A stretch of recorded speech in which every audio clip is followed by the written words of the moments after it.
مساء الخير أحبائي وأعزائي. إلهام شاهين. صورة السيدة العذراء مريم تملأ أرجاء منزلي. كلام صادم ومخيف جدا. قالت الفنانة إلهام شاهين إن صورة السيدة العذراء مريم تملأ أرجاء منزلي، وبتقول موضحة إنها بتحب السيدة العذراء مريم بشكل خاص وحلمت بيها في المنام كتير. وقالت إلهام شاهين خلال حوارها ببرنامج مساء DMC مع الإعلامية إيمان الحصري على قناة DMC: أنا شفت السيدة العذراء مريم في الحلم وتحمل المسيح، ووصفت لصديقتي هالة صدقي لقيت الصورة اللي بتوصفيها دي موجودة في كنيسة المقطم.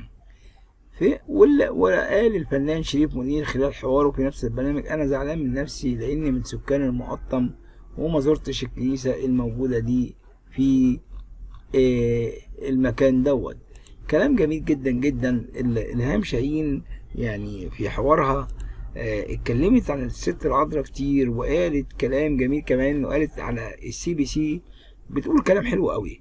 قالت الفنانة إلهام شاهين في حوارها ببرنامج الستات ما يعرفوش يكذبوا اللي بتقدمه إعلامية مفيدة شيحة ومنى عبد الغني وسهير جودة على شاشة CBC إنها منحازة للسيدات بشدة، وإن فيلمها يوم للستات به خلطة من حب السينما والصدق الحقيقي، موضحا إن الفيلم به 10 نجوم كل منهم يشيل الكلام دوت. إلهام شاهين برضو ليها شيء جميل جدا جدا، وهي دايما بتتكلم عن الست العذراء مريم. كمان بنقول اتفق الجميع على رؤيتها القصة الكاملة لظهور السيدة العذراء مريم بالزيتون في عهد الرئيس جمال عبد الناصر.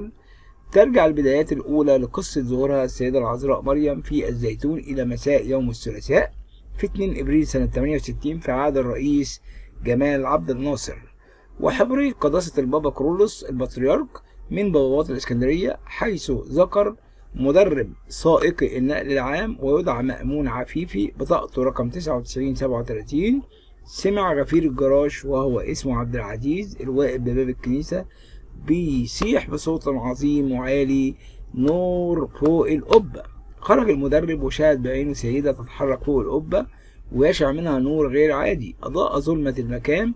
وبيقول الباحث في التراث القبطي ماجد كامل إنه كان من ضمن شهود الظهور أيضا حسين عواد وهو حداد بجراش مؤسسة النقل العام، وقال: أنا شفت العذراء بتمسك بإيديها ما يشبه غصن الزيتون وبدأت تتحرك والنور يشع من كل جسمها إلى جميع الجوانب المحيطة.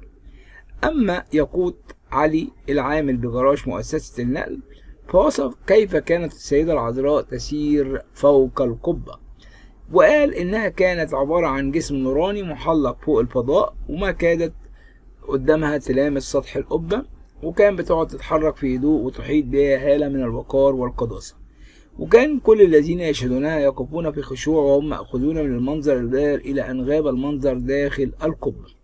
وأضاف أيضا قال: لقد قام عمال الجراج بإيقاظ عم إبراهيم قربان الكنيسة، وكان يسكن في منزل صغير ملحق بالكنيسة. قالوا له: الحق تعالى وشوف ايه اللي بيحصل. ان شاهد الطيب حتى هتف وصرخ: انها العذراء، انها العذراء. واسرع الى منزل كاهن الكنيسة القمص قسطنطين موسى، وكان بيسكن في فيلا قرب من الكنيسة، فطلب من نجله المهندس نبيل بالتوجه فورا الى الكنيسة للتحقق من الامر. وبعد ان تحقق المهندس نبيل رجع بسرعة للمنزل ليأكد حقيقة الظهور لوالده أبونا قسطنطين، ولكنه فوجئ بأن أبونا قسطنطين قد أسرع وراءه إلى الكنيسة ليتحقق الأمر بنفسه، وما انتظرش حتى يعود ابنه، وسجد أبونا قسطنطين وتبعه جميع الحضور إكراما لطيف السيدة العذراء مريم.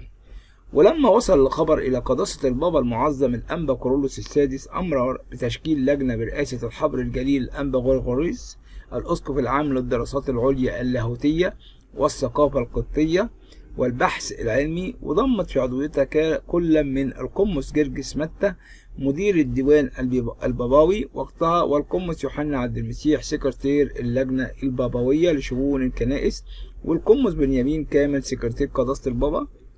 وبعد أن تأكدت اللجنة من صحة الظهور قدمت لقداسته تقريرا مكتوبا فيه على أثره اعتراف البابا كرولوس بصحة ظهور السيدة العذراء أم النور وتم عقد مؤتمر صحفي بالكنيسة المرقسية بكلود بيك في 4 مايو سنة 68، أحضره مندوبين عن جميع الصحف المصرية والعالمية.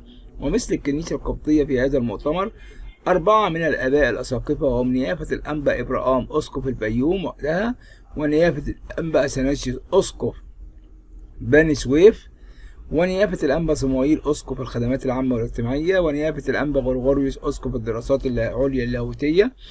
وقام نيابة الأنبا غرغوريوس باعتباره رئيس لجنة تقصي الحقائق بحصر 10 مناظر مختلفة لطيف السيدة العذراء، وقد رصدت اللجنة العديد من معجزات الشفاء، والتي تم إثباتها على تقارير طبية موثقة.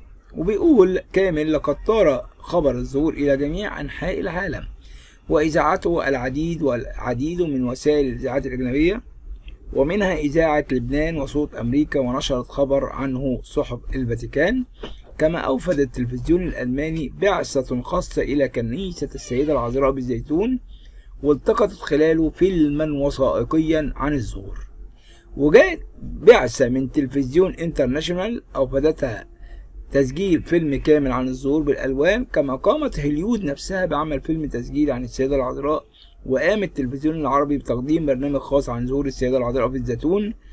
ودعا إليه كل من نيافة الحبر الجليل الأنبا أثناسيوس أسقف بني سويف، ونيافة الأنبا غرغوريوس أسقف البحث العلمي. وقامت بعمل لقاء مع المصور وجيه رزق الله الذي التقط عدة صور نادرة للسيدة العذراء وظهورها. كما أدلى رؤساء الطوائف المسيحية بالعديد من التصريحات التي تؤكد صحة الظهور. وقام محافظ القاهرة بنفسه وقتها سعد زايد بعمل زيارة خاصة لكنيسة السيدة العذراء بالزيتون بعد ظهر يوم 5 مايو سنة 68، ويرافقه السيد محمود السباعي أو مدير الأمن وقتها، وأصدر سيادته تعليمات بوضع نظام خاص للمرور بهذه المنطقة.